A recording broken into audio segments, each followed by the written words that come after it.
First thing we need to do is rough cut all our pieces to size. To make things easier on me down the road, I keep the depth of my boxes within the height of my spindle sander. You'll see why later on. Now, I carefully arrange my pieces taking grain direction into consideration. Gluing up the blank is just a simple process of applying glue between all the pieces and clamping them together.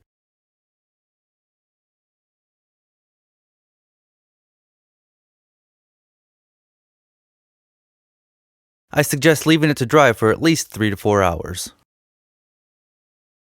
Next, I cut a straight line on the bandsaw on what will be the bottom of my box. I then finish flattening the bottom on my joiner. This will leave me with a perfectly flat surface. I then roughly cut out the pattern, except for the bottom where I cut precisely along the line so I can use the bottom edge of my pattern to line up with the bottom edge of my blank. Using spray adhesive, I coat the back side of my pattern and allow it to dry and get tacky for 10 seconds before attaching it to the blank.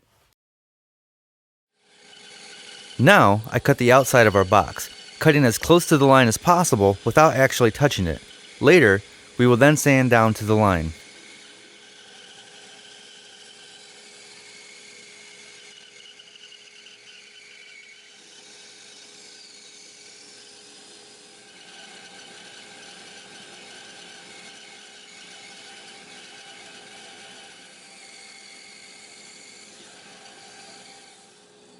For tight curves, you need to make some relief cuts to avoid twisting the bandsaw blade.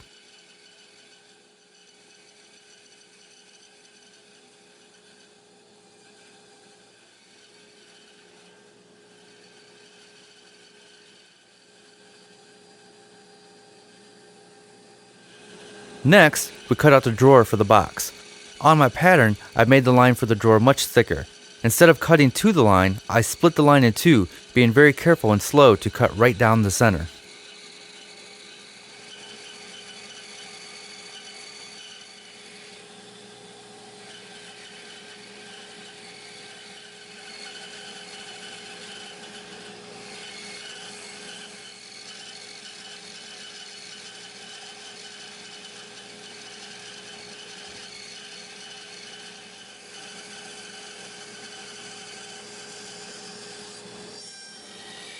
With the drawer removed, we have just a bit of finishing up on the outside edge.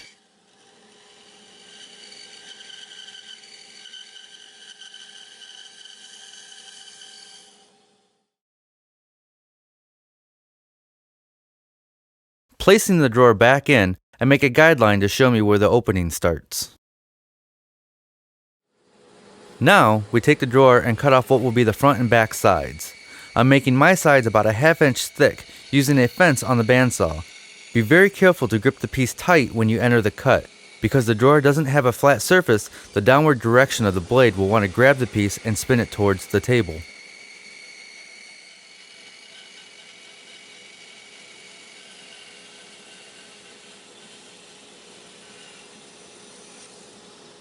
Using the line we drew earlier as a guide, I draw out what will be the inside of the drawer. I usually freehand this and follow along the outside curve. Next, we cut out the drawer.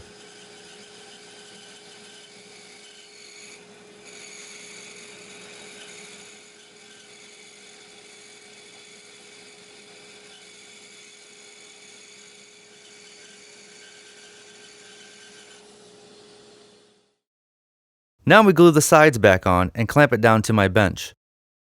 You may want to sand the inside of your drawer before doing this, but since I'll be flocking mine, there's no need to sand. More on flocking later. Notice how careful I am to align the pieces so the grain pattern matches.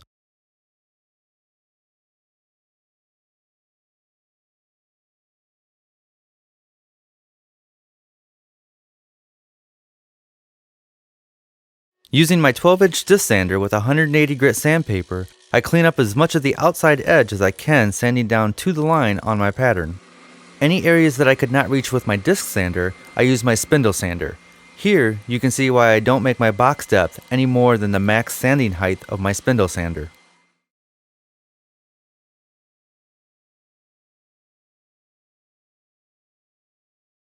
Using the template, I make an indentation into the wood with a screwdriver where the drawer pulls will go.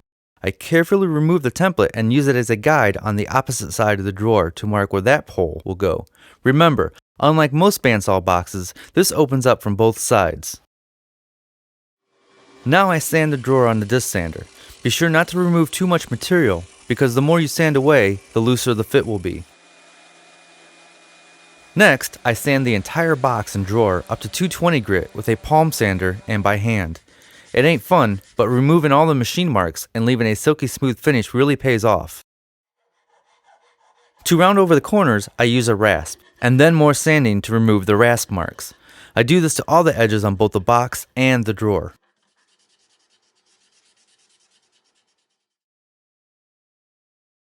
Here's a great tip for removing voids in plywood. Fill the gap with glue, sprinkle some sawdust on top, mix it with your finger, and sand away. Gone.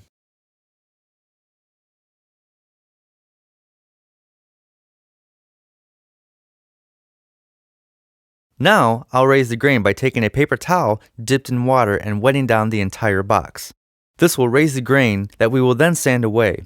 And additionally, this will highlight any imperfections due to sanding or glue up. After the box and drawer has had time to dry, I sand again with 220 grit, followed up with some abrasive pads to prep for finishing. For more on my finishing technique, check out my YouTube video on how to mix and apply an oil poly blend. Now I drill the holes where the drawer pulls will go on both sides of the drawer.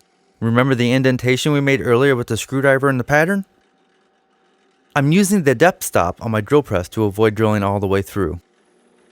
The poles are just dowel stock that I chuck into the lathe and round over the edge with sandpaper. I then cut them to length with a pole saw.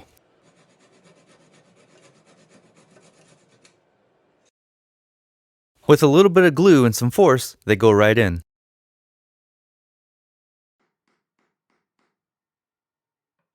For the drawer, I mask off all the edges and coat the inside with fiber flocking. I'll do a full step-by-step on flocking in a future video. And that's it! Once the flocking dries, we're all set to start finishing. For more on my finishing technique, check out my YouTube video, How to Mix and Apply an Oil Poly Blend.